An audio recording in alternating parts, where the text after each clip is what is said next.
हिमालय एक संवेदनशील क्षेत्र। तो आज ब्रह्म गुफा की विशेष और दिव्य यात्रा में हम यहाँ के भूगोलविद और सभी लोग या बुद्धिजीवी वर्ग के लोग जो भी हम मानते हैं, सभी को हम हिमालय की प्रत्यक्ष संवेदनशीलता का अवलोकन कराना चाहते हैं। वैसे ये हमारा कार्य नहीं है, लेकिन समाज में बहुत कुछ देता है, तो हमारा भी नैतिक कर्तव्य है कि समाज को थोड़ा सा संदेश हम ही दे सकते हैं, चाहे वो विभागीय समाज के लोग हों या फिर केवल सामाजिक। तो आप देख रहे हैं कि ग्लेशियर कटा हुआ है, ये सारा ग्लेशियर है जिसके ऊपर आप देख रहे हैं पूरी मिट्टी जमी हुई है, और इससे आप अनुमान लगा सकते हैं कि पूरा ही ग्लेशियर है।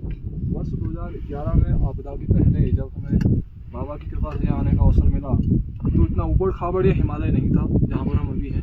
पूरा लगभग सपाट हुआ करता था, और इसी जगह पे मुझे नाम शायद प्रत्यक्ष रूप से याद नहीं है स्पष्ट रूप से, वाडिया इंस्टीट्यूट या फिर किसी भी भौगोलिक संस्थान का यहाँ पर एक टावर भी लगा रहता था, जो यहाँ से वायु और जल की गति और शीतलता, जल और वायु की बताता रहता था।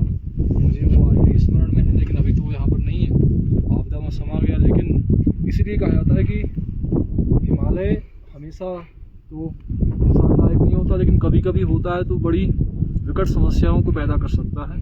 और हिमालय हमारे भारत का मुकुट है। हिमालय हमारी सांस्कृतिक धरोहर का एक शीर्ष बिंदु है।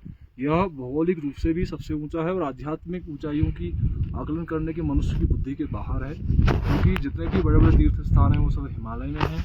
और हमारी उत्तर भारत की श्रेष्ठतम नदियाँ और भारत की विश्व प्रसिद्ध या कहें कि विश्व की प्रसिद्ध नदियाँ हिमालय से ही उद्गम जिनका होता है, चाहे मानसरोवर, सरयू नेपाल में जिसको काली आदि के नाम से जाना जाता है, और वो ये उत्तराखंड में मंदाकिनी, पिंडारी, अलकनंदा, और फिर गंगोत्री से भागीरथी जो नीचे जाके गंगा जी के नाम से जानी जाती हैं, और यमुना जैसी पवित्रतम नदियाँ भी इसी हिमालय की देन है।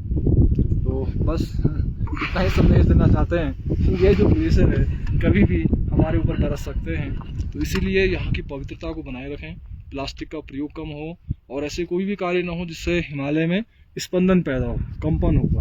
तो कंपन ग्लेशियर को जल्दी तोड़ने में